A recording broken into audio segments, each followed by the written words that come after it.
Spider-Man is one of the most popular superheroes, second only to Batman according to a poll on ppcorn.com. PP. And it's easy to see why. Both heroes play off of two distinct power fantasies. Batman is enviable both as the outgoing playboy Bruce Wayne and the brooding Dark Knight detective. But nerdy, smart-alecky Peter Parker is a more relatable character. Everyone wants to be Bruce Wayne and Batman, but a lot of geeky comic book nerds see a lot of themselves in Peter Parker and fantasize about being one radioactive mishap away from having cool arachnid powers. And all the boring responsibility, I guess. Thanks, Uncle Ben. So, given the popularity of the two characters, it's no surprise that both have had their fair share of television shows, films, and of course, video games. All to varying degrees of success. Every fan has their favourites, but the best games for each character seem to be the ones that capture the feeling of being that character. For Batman, this peaked in the Arkham games, which will have their own video not too long from now. For Spider-Man, however, the first game that let the player truly embody the feeling of slinging webs and hurtling through the New York skyline was Spider-Man 2 for the PS2. But Spider-Man 2 this is not. Amazing Spider-Man offers many of the same things, but attempts to up the ante both graphically and mechanically, and in many ways it succeeds at this. So why does this game suck big old detachable spider dick and get completely outclassed by a game that's 8 years and a whole console generation behind it? Well, in this episode, I'm going to go through what I see are the reasons why these games, although very similar on a surface level, are worlds apart.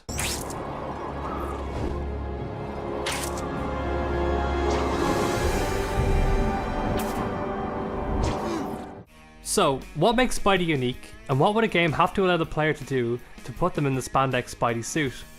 Apart from that god-awful first-person sheet from Spider-Man 1, the movie, the game, Jesus Christ. Well, for that we need look no further than the infamous theme song from the 1967 show.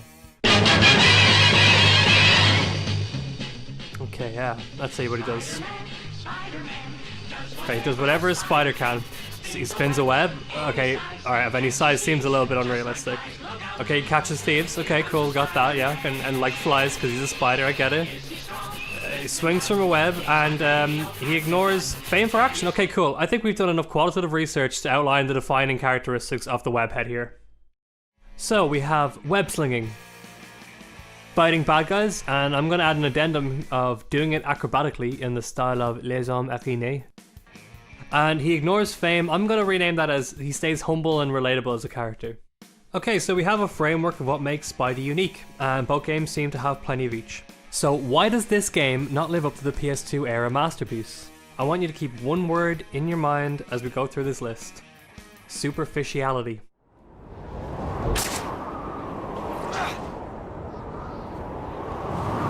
Potential theft reported, over.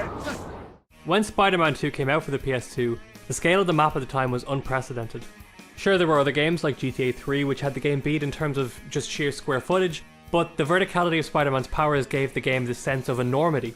Okay, the world was kind of empty, only a tiny handful of buildings were open, and anything with a mission required a loading screen to enter, but the scale of the skyscrapers, especially compared to the character model, made you feel like this tiny little ball on a string hurtling through the skyline. If you want to take a corner, you had to time your web swing just right so that the length of your web would take you around the bend. If you were further from the building that your web was attached to, your arc would be longer. If you wanted to do this cool pole swing thing, you had to aim for the pole. Wall running was a great way to take 90-degree turns, and it had its own dedicated buttons. There was a level of skill and mastery to the swinging mechanics that meant that as you improved, you could pull off more daring and visually impressive sequences. As a kid, my friends and I would compete in our own made-up challenges, like making it from one end of the island to the other without hitting the floor, without hitting off a building, just by jumping, etc, etc. This natural physics-based swinging is absent from The Amazing Spider-Man. You just have to be within a certain range of a building to swing, and there doesn't seem to be an actual anchor point. Every arc is the same length, and all of these cool moves that you could pull off are now done for you with a quick button press. This is a feature that was a main focal point in the marketing of the game. It looks like Spidey swinging, and in a movie where you could manipulate the camera angles this would look flashy as hell, but the control that they take away from you diminishes the level of immersion. I look like Spider-Man, but with my controller basically set down while these images flash before me, I'm painfully aware that I'm not Spider-Man. I'm still just an overweight nerd with a second-class fantasy fulfillment device.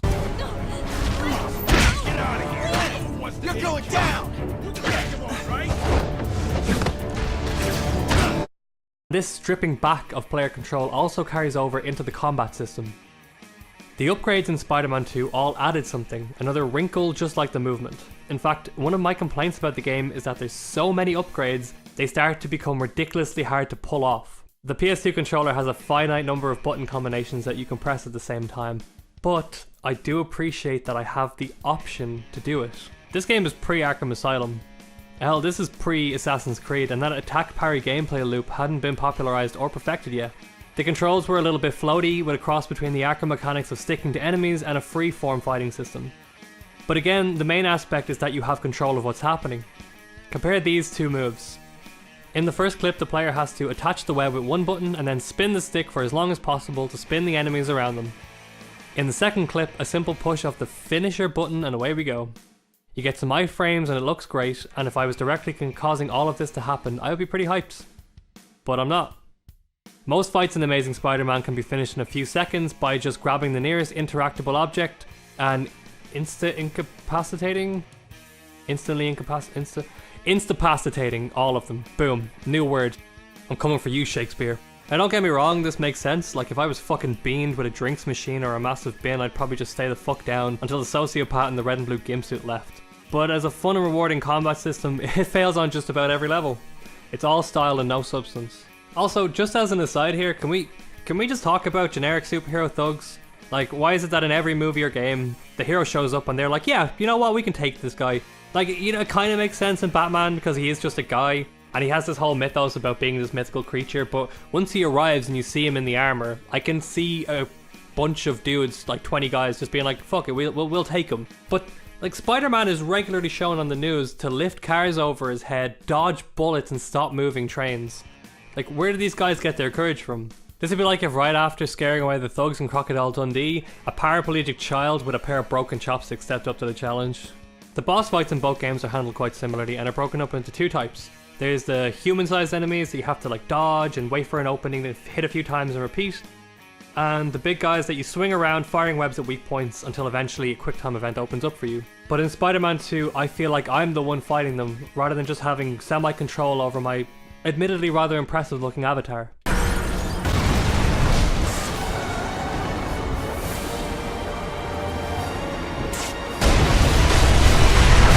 So this is one aspect of the character that I think both games capture really well. I'm actually a really big fan of the Raimi films, and I think Tobey Maguire did a good job. Like, don't get me wrong, there's no way this guy is a teenager. The dude has looked like he's in his mid-30s since Fear and Loathing. But in terms of capturing the shy, dweeby demeanour of Peter Parker, who beats wrongdoers to a pulp by night and gets browbeaten by his overly sensitive girlfriend by day, his slightly meek delivery in both the game and the movie work. You know who doesn't embody this? Andrew fucking Garfield. Garfield's depiction of the character was more akin to the Batman fantasy that I outlined in the intro. So the decision, or possibly and more embarrassingly the budget constraint that meant that they couldn't get his croaky heartthrob voice for the game, worked in its favour. I actually think he does a better job than Tobey, whose delivery is a bit hit or miss. Not really surprising considering they got the incredibly talented Sam Riegel of Critical Role and just a bunch of other shit fame to record the lines. But it is very telling that the part that was done so well, the most Spidey part of the game, is also the part that you have the least control over. Actually, you have no control over it. Like, why does this game not want you to have to actually play it?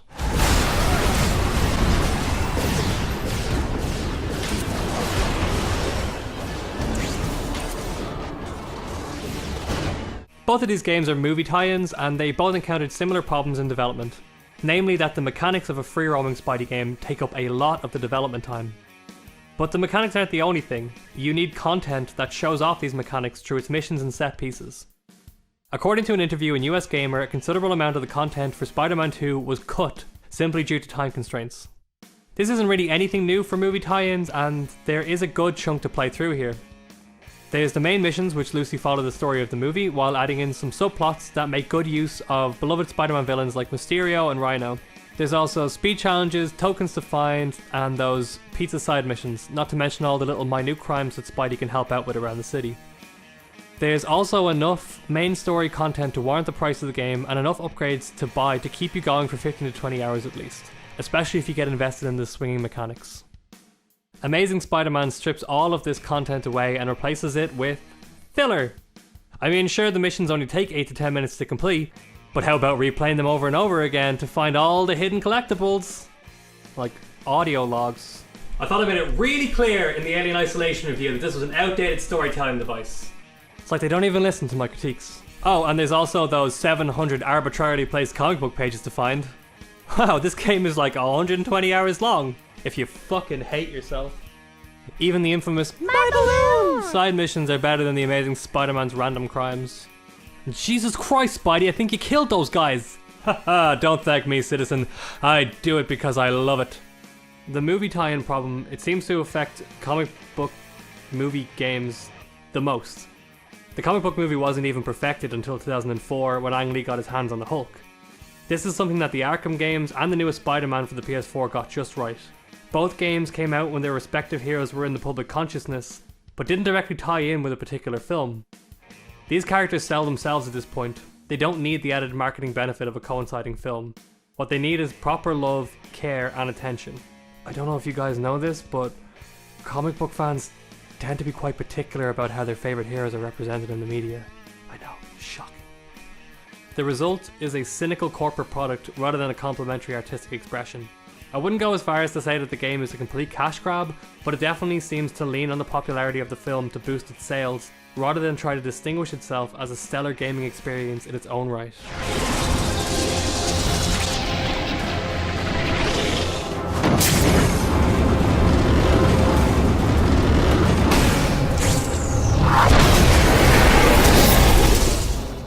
One of the things that I want to touch on as I go through the Steam pilgrimage is why I happen to own each game, and how we as gamers end up in this mess of owning so many more games than we'll ever actually play.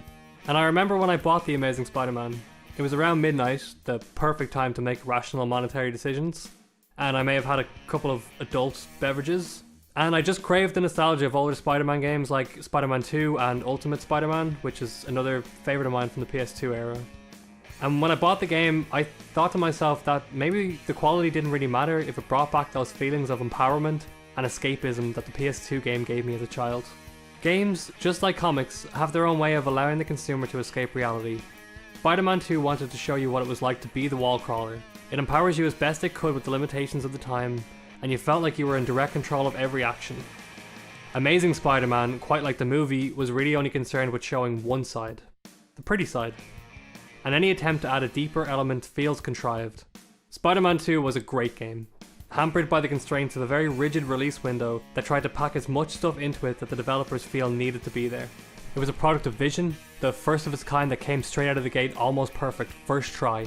It took 14 years for another game to build off the hype and deliver a game that surpasses it. The Amazing Spider-Man was a half-assed attempt to capture the feeling of being Spider-Man, while relying on the accompanying movie to achieve this. It dismissed the need for a substantial amount of content in favour of some impressive character modelling. But what I see on the screen isn't what immerses me. It's that moment when the movement in my fingers, the reaction on the screen, and my own imagination merge into a tangible feeling that I'm leaving this boring plane of existence and instead entering this new fantastic version of the world where I can do whatever a spider can. Except detach my penis from my body. Seriously, spiders actually do this and I can't stop thinking about it now. So those are my thoughts on The Amazing Spider-Man. I hope that you've enjoyed. I'm thinking about renaming this channel to just Dan Shits All Over Games. I swear to God I actually do enjoy the hobby. The next game that we're going to be doing is Amnesia. Another scary one because apparently every single horror title starts with the letter A. I'm also going to be streaming this one on Twitch, so you can find a link to my Twitch channel down below. It's going to be the first time I've ever done anything like that, so that should be pretty fun. Join me if you'd like, and thank you very much for listening, or watching, or however you choose to digest this media, and I'll see you next time.